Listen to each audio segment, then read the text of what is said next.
Good afternoon, colleagues. And just to say thank you so much on behalf of the AQVN for having given us this opportunity.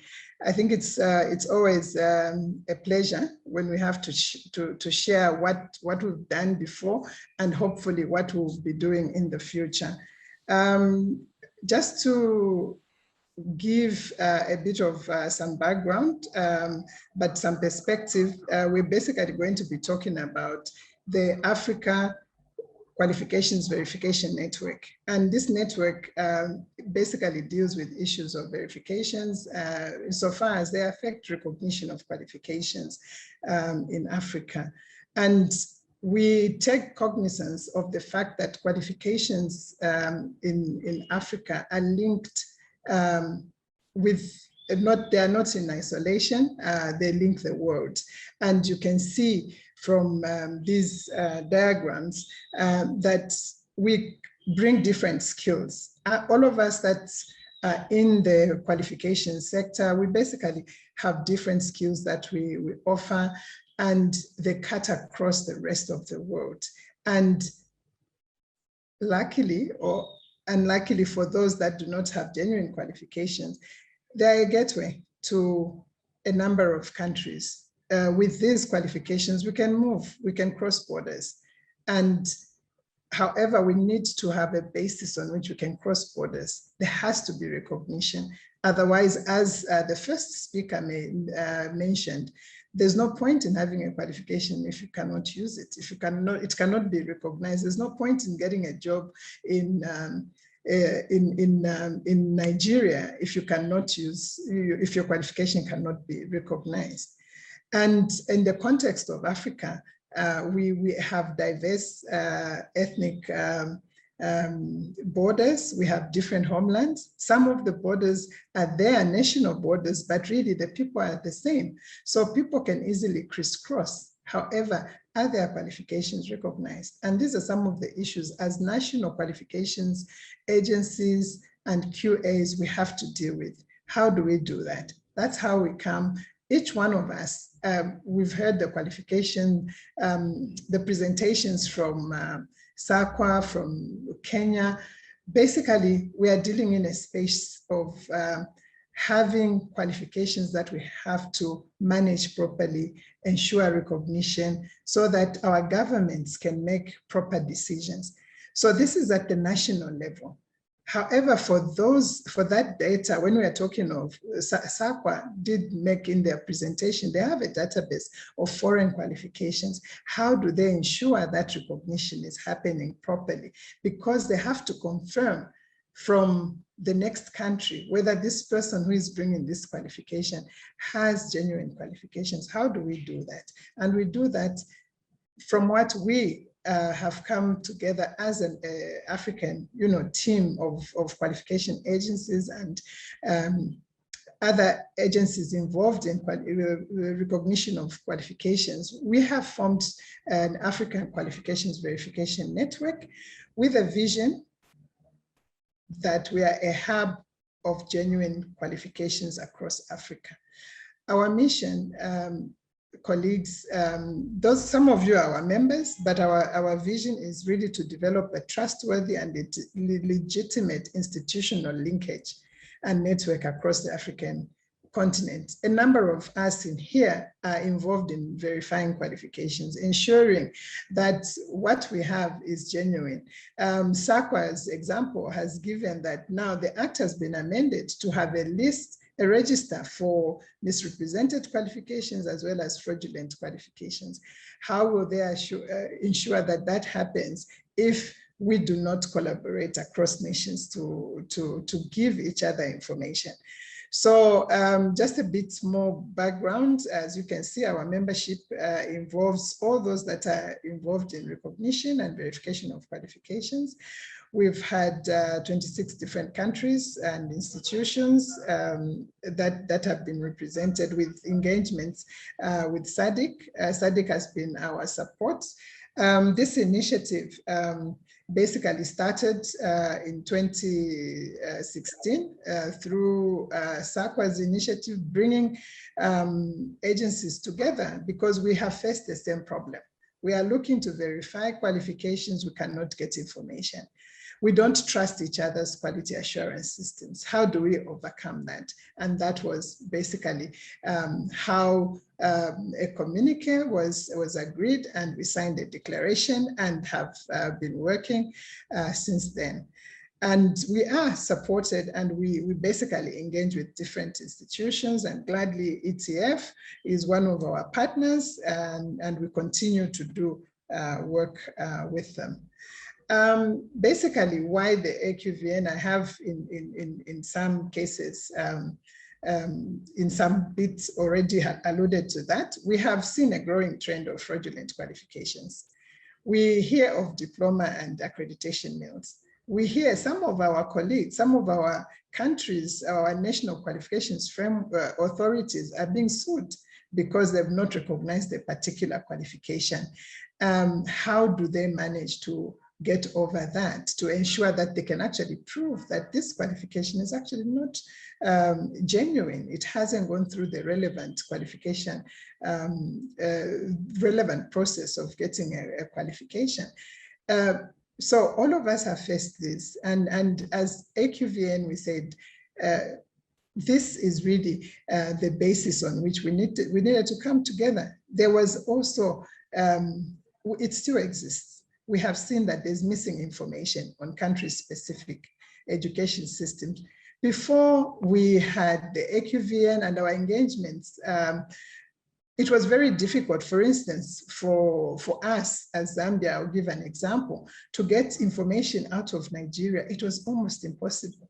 But we unlocked that through this network. We are able to get some verifications done. We're not 100% there, but this has been very helpful. So if we come together, then these gaps basically are taken care of. And you find delays in confirmation of qualification status.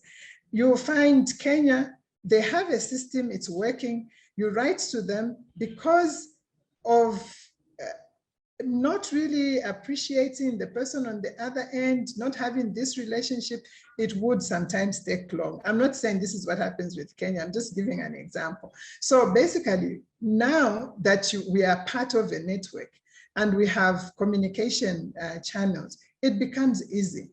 We can reach out to each other much, much better. And basically, having seen all this, what has happened? We've now built a trust hub.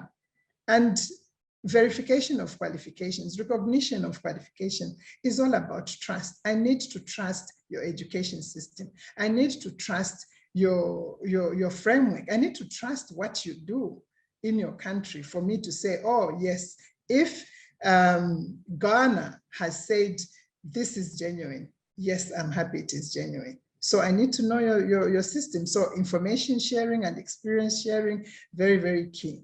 Institutional support, we support each other. You find like this same platform you've seen from the chats that we've had, people are asking for extra information and so on, and that becomes a capacity building.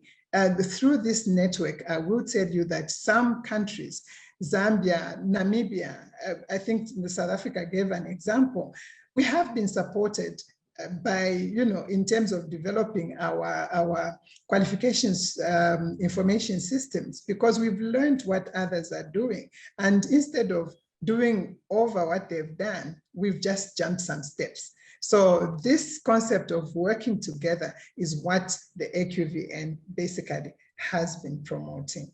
And as we are doing that, we do look at a number of considerations. What is the education system that is there? So we share information on that. The diversity, Julie did mention that, you have to contextualize your NQF.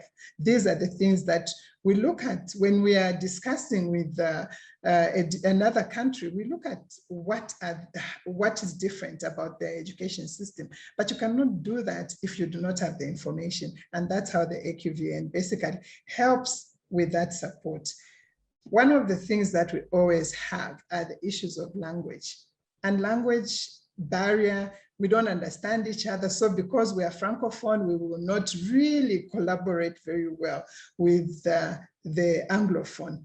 And so with the AQVN, we try to bridge that gap. I'm glad that I can actually see my colleague, Abdou, from Senegal.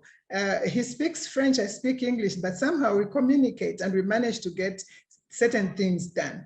And it's in that collaboration that we can actually ensure that as we are building the ACQF, issues of language will not be a big issue because, as you have seen today, the translations have been done. So this also recognizes the technical expertise that we have in our different spaces that we have. Financing, it will not be the same everywhere, but together we can at least open up sources. ETF, AU, our regional bodies that we belong to, this becomes now a basis on which we can advocate for more funding to issues of recognition of qualifications and so on. And of course, one of the key issues also is to stamp out fraud, which I think is something that we are also concerned about.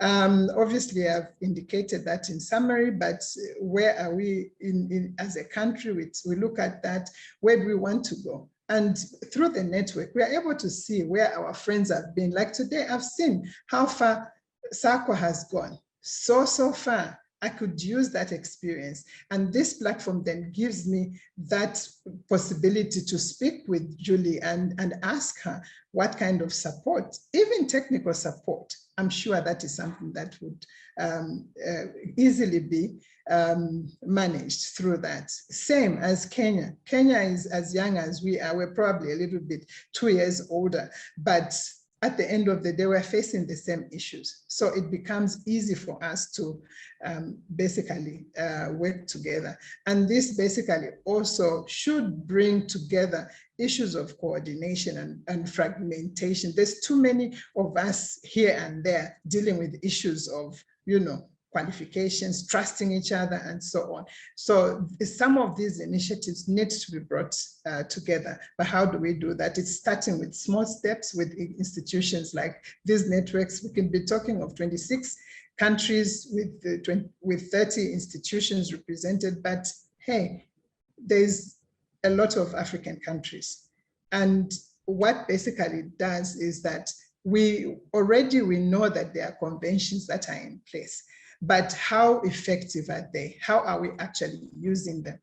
And it is forums like the AQVN that help us come together and have a common voice and also start pushing towards ensuring implementation. Because there's no point if SACO has signed the revised convention on Addis and Zambia has not. How do we collaborate? How do we speak on the same space? We can't. But if we sit together, appreciate this convention, implementation becomes easy. And then we can open issues of, ensuring seamless linkage of our quality assurance systems, our frameworks. We learn from each other and we build the trust that we need. So basically, those are all, issues, country-specific issues. Obviously, we'll go into details. You are able to see the issues that each country has to deal with, but eventually also the region has to look at what now as a regional side, what are the issues? Because when you're in SADC, there's a SADC qualifications framework. East Africa has a East Africa qualifications framework. How do they speak to each other? And eventually, how do they speak to the continental framework? So all these are issues that we need to basically look at. And these are issues that we actually discussed. The last meeting that we had for the AQVN, we invited ECAN to speak. We invited SADC. And like that, it does help us better align our qualifications frameworks, because then we are not living outside what we are all expected. And really lastly, just to sum it all, where is the role of AQVN? As we've said, we share experiences in what we do. We give an advisory role based on our country experience, as well as institutional experience and regional experience as well. But more importantly, we create a trust hub, because one of the components of the AQF is the issue of recognition of qualifications, verifications, ensuring that the qualifications that are there are trusted. So basically, we create that, and then we support each other as institutions in qualifications management. Others, as indicated, Cape Verde, South Africa, Mauritius are so many years ahead. Some of us are in between, the others are way down, but together we can pull each other up. And of course, streamlining and aligning existing networks for us to better serve each other in issues of qualifications management. So really, in a nutshell, that is something that we can achieve as working together as African institutions involved in qualifications management. And together, the AQF is a reality. We've already seen, today is our 10th webinar. I do know that we've shared quite a lot, and implementation is the next step. Thank you so much.